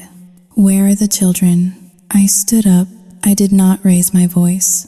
I kept my hands visible. The children are at the Westport Academy. Officer, they are safe. I enrolled them this morning because my husband has been starving them. Starving them, Mark shouted, throwing his hands up. See, she is delusional. I make 6 figures. We live in Westport. Does this look like a starving household? She is off her medication. The sergeant looked at Mark's expensive suit, then at my worn dress. He looked at the nice furniture. He was swaying toward Mark's narrative. Men like Mark always got the benefit of the doubt. They looked like the law. Ma'am, I am going to need you to come with us, the sergeant said, reaching for his handcuffs. We need to verify the children's safety. Mark grinned. It was a subtle, triumphant twitch of his lips that only I could see. Wait, I said. I reached into my large tote bag. The officers tensed. I am just getting a binder, I said calmly. I pulled out a thick, black binder. It was 3 inches thick.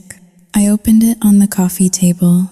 Officer, before you arrest me, I think you should look at this. What is this? The sergeant asked, annoyed. This is the financial reality of this household. I said. I flipped to the first page. It was the photo of the pay stub showing $11,000 a month. Next to it was the bank statement showing the $45,000 in the secret account. And this, I said, flipping the page, is the receipt from the pharmacy rejecting my daughter's asthma medication for lack of payment. I flipped again. This is a picture of our refrigerator for the last 6 months. Empty. I flipped again. This is a transcript of a recording where my husband threatens to beat our 5-year-old son because he was hungry. The sergeant stopped. He looked at the photos. He looked at the numbers. Mark stepped forward, his confidence wavering. That is private financial information. She stole that. She has no right. The sergeant held up a hand to silence Mark. He picked up the binder. He read the transcript. He looked at the photo of the bruised arm, the one Mark had grabbed weeks ago. Is this true? The sergeant asked Mark, his voice dropping the polite tone. You have $50,000 in the bank, but you refuse to buy medicine for a child. It is my money, Mark shrieked, his mask slipping. I earned it. She is a spender. I have to control the assets or she will ruin us. That is not a crime. Being cheap is not a crime. It is when it constitutes financial abuse and child neglect, I said quietly. I pulled out the digital recorder. I pressed play. Mark's voice filled the room, tinny but clear. Sao Yu Jing Hao Ling. 2 hash is greater than. If I hear one more sound from either of you, I am cutting the food budget to 0. You can eat air for all I care. Sao Yu Jing Hao Ling. R. Jing Hao Da Yu. The silence that followed was deafening. The officers looked at Mark with a new expression. It was not respect anymore. It was disgust. Mark looked around the room. He realized the walls were closing in. He realized that the narrative he had carefully constructed, the narrative of the long-suffering husband and the crazy wife, was crumbling under the weight of receipts and recordings. You, Sao Yu Jing Hao Ling, 2 hashes greater than you set me up, he stammered, pointing a shaking finger at me. You bitch? You planned this? Yes, I said. I did. The sergeant turned to Mark. Mr. Sullivan, we are going to need to do a welfare check on the children, and we are going to file a report with Child Protective Services based on this recording. Child Protective Services? Mark went pale. You cannot call Child Protective Services I work in finance. A child protective services investigation will ruin my clearance. It will ruin my career. You should have thought about that before you told your son to eat air. The sergeant said coldly. Mark turned on me. The rage took over. The cold calculation was gone, replaced by the fury of a narcissist who has lost control. You did this, he screamed, lunging at me again. I will kill you. I will kill you for this. This time, the police did not hesitate. 2 officers tackled Mark before he could reach me. They slammed him face first into the carpet, the expensive Persian rug he loved more than his children. Get off me. Do you know who I am? Mark howled as they wrenched his arms behind his back. You are a suspect in a domestic violence investigation, the sergeant said, snapping the handcuffs onto Mark's wrists. The metallic click was the most beautiful sound I had ever heard. They hauled him up. His nose was bleeding. His suit was crumpled. He looked at me with eyes full of hatred, but also full of fear. For the first time in our marriage, he was the one who was afraid. I stood there, clutching my binder. I did not look away. I will sue you, Mark screamed as they dragged him out the door. I will take everything. You have nothing left to take. Mark, I whispered. I watched them shove him into the back of the police cruiser. The neighbors were all out on their lawns now, watching. Mrs. Higgins from next door, the one Mark always tried to impress with his lawn care, stared with her mouth open. Mark's reputation, his precious image, was being carted away in handcuffs. The sergeant turned to me. Ma'am, do you have a safe place to go? Yes, I said. I have my parents, and I have a job. He nodded, touching the brim of his hat. Good luck. Mrs. Sullivan. I watched the cruiser drive away. I stood alone in the driveway of the house that had been my prison. I looked at the manicured lawn. I looked at the empty windows. I felt a strange sensation in my chest. It was lightness. The heavy stone of fear that had sat on my lungs for years was gone. I walked to my car. My legs felt weak, but my spirit was soaring. I had faced the monster. And I had not just survived.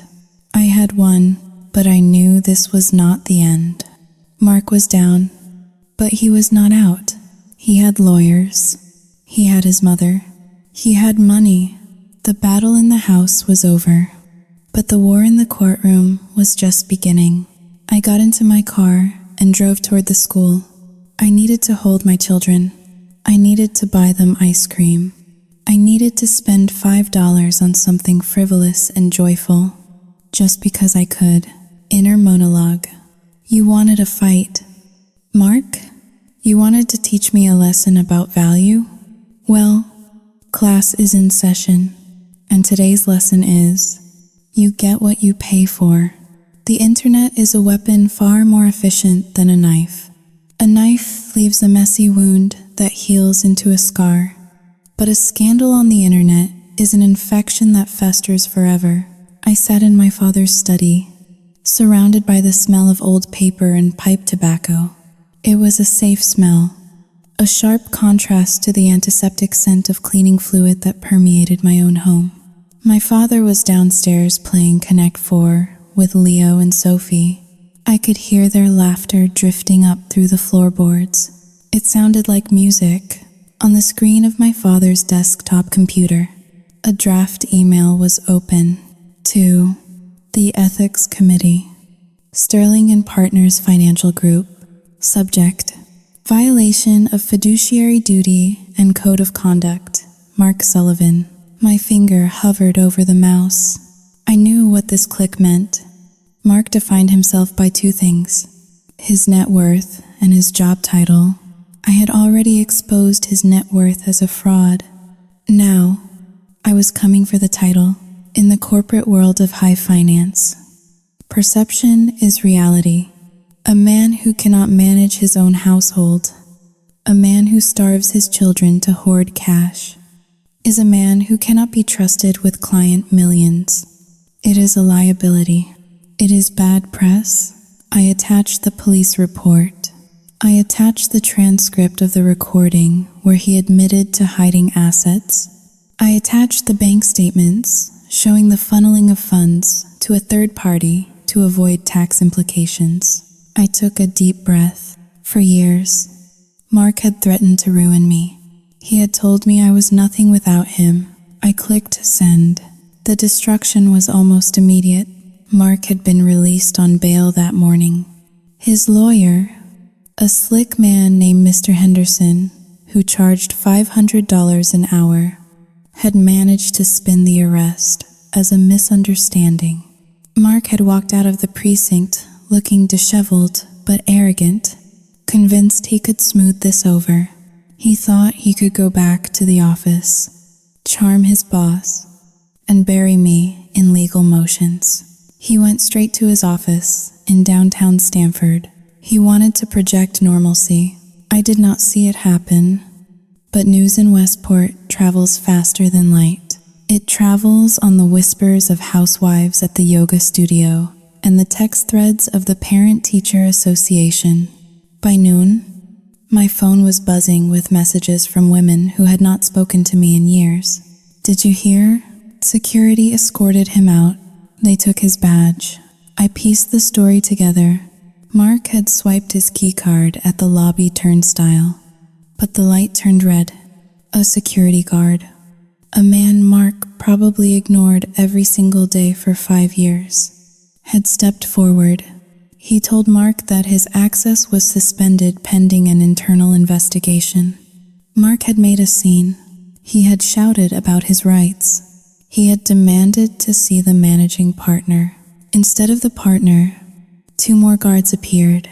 They handed him a cardboard box containing his personal effects. They walked him out of the building in front of the lunch rush crowd. Mark Sullivan, the man who ate $40 sushi lunches to look successful, was now standing on the sidewalk holding a box of desk toys. Banned from the kingdom he thought he owned, I felt a cold satisfaction settle in my chest. It was not joy. It was the feeling of a debt being paid. But the final blow, the one that truly shattered him, came later that afternoon. I was in the kitchen making grilled cheese sandwiches for the kids. Real cheese.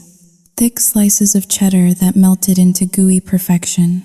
I was not rationing it. My phone rang. It was Mark. I had been advised by my lawyer not to answer. But curiosity is a powerful drug. I wanted to hear him.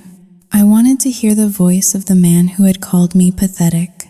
I put the phone on the counter and pressed the speaker button. What do you want? Mark? I asked, flipping a sandwich. You did this. He hissed. His voice was unrecognizable. It was jagged, broken, sounding like he had been screaming for hours. You sent that email. You got me suspended. They froze my deferred compensation. Blair, they are auditing my client accounts. I took a bite of a pickle. I crunched it loudly. You violated the morality clause in your contract. Mark, I just made sure they knew about it. I am going to fix this. He ranted. I am going to hire the best criminal defense team in the state. I am going to sue the department. I will sue you for defamation. I will bury you so deep you will never see sunlight. With what money? I asked calmly. You just said your compensation is frozen. I have money. He screamed. I have the fund. The money I saved. I said. The Agnes Emergency Fund. Yes, that is $45,000. Blair, that buys a lot of justice. I am going to Mom's house right now to get the cashier's check. And when I come back, I am coming for you. He hung up. I looked at the phone. I felt a flicker of nervousness. $45,000 was a lot of money. It could drag this divorce out for years. It could drain my parents' savings. But I knew something Mark did not. I knew Agnes. Agnes loved money. She loved the status it brought her. She loved the control. But more than anything, Agnes loved her own skin. She was a woman who cared deeply about appearances. She was the treasurer of the local historical society. She was a deacon at her church. Mark was now a pariah. He was a man accused of child neglect and fraud. He was toxic, and Agnes did not do toxic. 小于井号零. 2 hash is greater than I waited. An hour later, my phone pinged. It was a voicemail from Mark. I played it. The sound that filled my kitchen was not human. It was the sound of a wounded animal caught in a trap of its own making. Mom, please, you cannot do this. It is my money. I transferred it to you. There was a pause, and then I heard Agnes's voice in the background. She sounded cold, distant, like she was speaking to a stranger. Mark, stop shouting. The neighbors will hear. I consulted with my accountant this morning. Dear, those transfers, you marked them as gifts to avoid the tax liability. Remember, you insisted. You said, Mom, this is a gift for your retirement. It was for the condo, for us. Mark screamed. The condo is in my name. Mark, the account is in my name. Legally, that money belongs to me. And frankly, with these legal troubles you are having, 小于井号零. 2 hash is greater than with the police involved. 小于井号零. 2 hash is greater than I cannot be seen funding a criminal defense. It would look terrible for the society. People talk. You are stealing from me. Mark sobbed. I am your son. I am protecting the family assets from being seized by the government. Agnes replied smoothly. If I give it back to you, they will just take it for legal fees or settlements. It is safer with me. Now, please leave. You are upsetting the cat. The voicemail ended with the sound of a door slamming and Mark screaming into the void. I stood in the silence of my parents' kitchen. The grilled cheese sandwiches were ready. Agnes had betrayed him. The woman he had conspired with, the woman he had chosen over his wife and children, had eaten him alive. He had set up the scheme to hide money from me, but in doing so, he had handed full legal ownership to a woman whose greed rivaled his own. He had gaslighted me for years, but his mother had just gaslighted him out of $45,000. He was broke, he was jobless, he was homeless, and he was alone. I put the sandwiches on plates. I cut them into triangles, just the way the kids liked. Come eat. I called out to the living room. Leo and Sophie ran in, their faces flushed with happiness. They climbed onto the stools. Look, Mommy, Leo said, holding up a drawing. It was a picture of a house. It had a yellow sun and green grass. But unlike the drawings he used to make, this one had smoke coming out of the chimney. It is warm inside, he explained. Yes, baby, I said, kissing his forehead. It is very warm. I sat down to eat with them. For the first time in forever, the food did not taste like ash.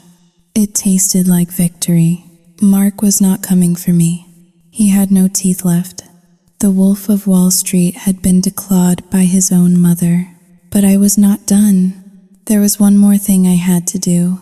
I had to face him one last time. Not as his victim, but as the woman who survived him. I needed to look him in the eye when the judge brought down the gavel. I needed him to see that the pathetic housewife he mocked was the one who was left standing. The public fallout was complete. The private reckoning was next. The divorce proceedings were not the dramatic courtroom battle Mark had threatened. There were no shouting matches, no surprise witnesses bursting through the double doors. It was a quiet, clinical dissection of a marriage that had died long ago. The courtroom in Stamford was beige and smelled of floor wax. I sat on the left side, next to my lawyer, a woman named Sarah who worked for legal aid. She was young, overworked, and brilliant. On the other side sat Mark. He looked smaller. The expensive suits were gone, replaced by a generic blazer that hung loosely on his frame. He had lost weight. His hair, usually gelled to perfection, was dull and thinning. He was represented by a court-appointed attorney because he could not afford private counsel. Agnes had kept her word. She had not given him a dime. The judge, a stern man with gray hair, reviewed the evidence. The binder I had compiled, the photos of the empty fridge, the pay stubs, the recordings, sat on his bench like a black brick. Mark kept his head down. He did not look at me. The arrogance was gone, extinguished by the cold water of reality. He was living in a rented room in a rundown part of Bridgeport. He was working part-time doing data entry because no financial firm would touch him with a pending ethics investigation. He was living the poverty he had once forced me to pantomime. The irony was heavy in the air, thick enough to taste. "Mr. Sullivan," the judge said, peering over his glasses, "the evidence of financial abuse is overwhelming. You deliberately misled your wife about the family finances while causing significant hardship to your children. You withheld medical care. You withheld food. This is not just frugality. It is cruelty." Mark flinched. He mumbled something about saving for the future, but his voice lacked conviction. The judgment was swift. I was granted full physical custody of Leo and Sophie. Mark was granted supervised visitation every other Saturday at a court-approved center. He was ordered to pay child support based on his potential earning capacity, not his current minimum wage job. A legal maneuver Sarah had fought hard for. And then came the assets. Since Mark had successfully argued in his emails to Agnes that the $45,000 was a gift, the court could not touch it. It belonged to Agnes. Mark had outsmarted himself. By hiding the money so effectively from me, he had hidden it from himself. He walked away from the marriage with nothing but his debt and his shame. When the gavel banged, signaling the end, I expected to feel a surge of euphoria. I expected to want to dance. Instead, I felt a profound exhaustion. I walked out of the courthouse into the bright winter sunlight. The air was cold. Biting my cheeks, I took a deep breath, filling my lungs with the free air. Mark came out a few minutes later. He stopped when he saw me. We stood on the steps, separated by 5 feet of concrete and a lifetime of pain. He looked at me. His eyes were red-rimmed. "Are you happy?" he asked. His voice was raspy. "You destroyed everything, Blair. My career, my relationship with my mother, my life." I looked at him. I looked at the man I had once thought was my savior, the man I had tiptoed around for years, the man whose mood determined the weather in my home. "I did not destroy you, Mark," I said softly. "I just turned on the lights. You are the one who built the house of cards." He sneered, a ghost of his old self trying to surface. "You will fail." He spat. "You do not know how to survive in the real world. You are weak. You will come crawling back when you run out of money." I smiled. It was a sad smile, but it was genuine. "I bought my own groceries yesterday, Mark.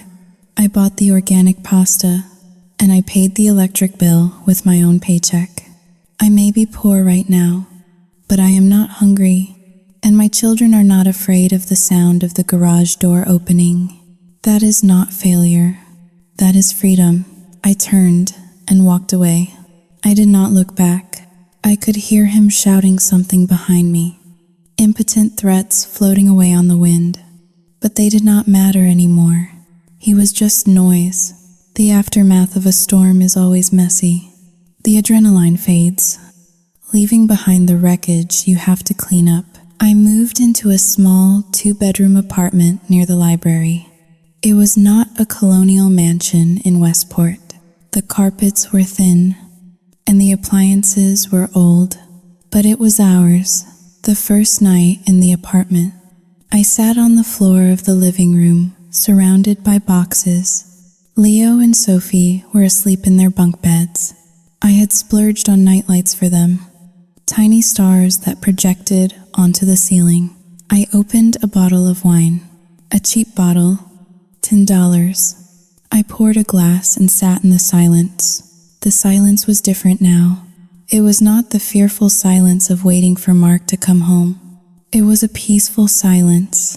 It was a silence I controlled, but the scars were there. When I went to the grocery store, I still flinched at the price tags. When the heater kicked on, I still had a split second of panic about the bill.